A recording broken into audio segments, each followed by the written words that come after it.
sa center ng Brook Hills.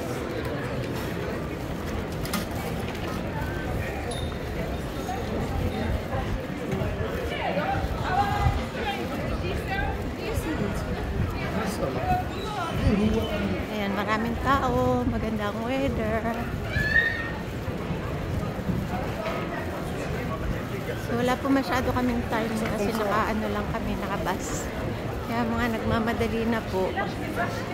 Kasi ang meeting time namin ay 6:30. Ayan.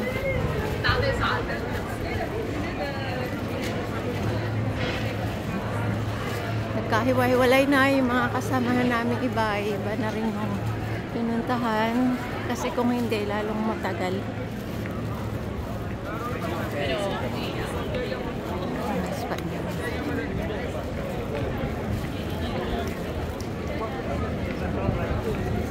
Tudwa pa.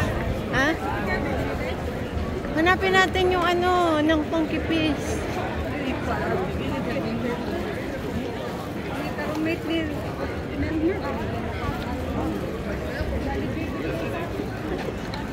Pabalik na, hanapin muna natin yung statua.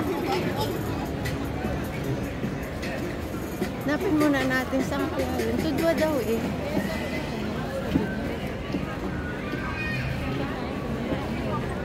Uy. Saan ba yun?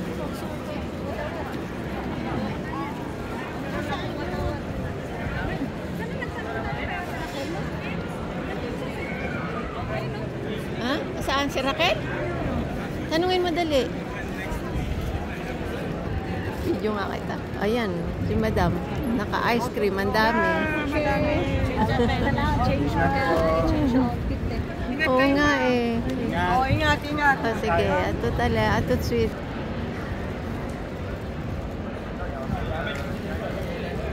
Yan. Malinis naman po ang ano nila. City nila.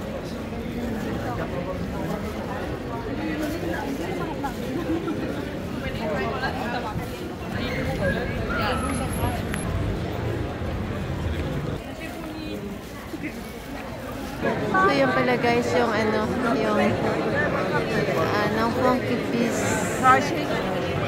Ang liit-liit pala na statue niya. Parang yan sa Mona Lisa, kaya nag-imagine ano malaki yung pala hindi. So yan, daming tao nagpapapicture. Masyadong popular kasi yung statue na yan guys. Babuk kondi po to. Excusez-moi. Madame, excusez-moi. Lilo sleep ba? Ay, balabo ko lilo sleep ba?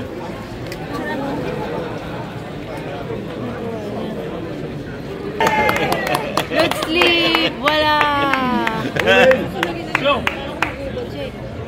Voilà, plus de slip. Oui, c'est quoi le symbole? C'est la preuve, le symbole.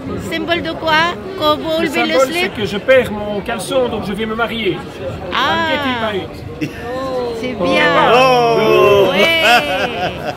On est célibataire. On va vous piquer. Non, je Ça prend rigole. tout le temps. Hein. Ben, maintenant que je t'ai donné le mien, tu me donnes le tien. Bah bravo, voilà, vous êtes sur YouTube. Oui, on fait un selfie, alors on fait un selfie.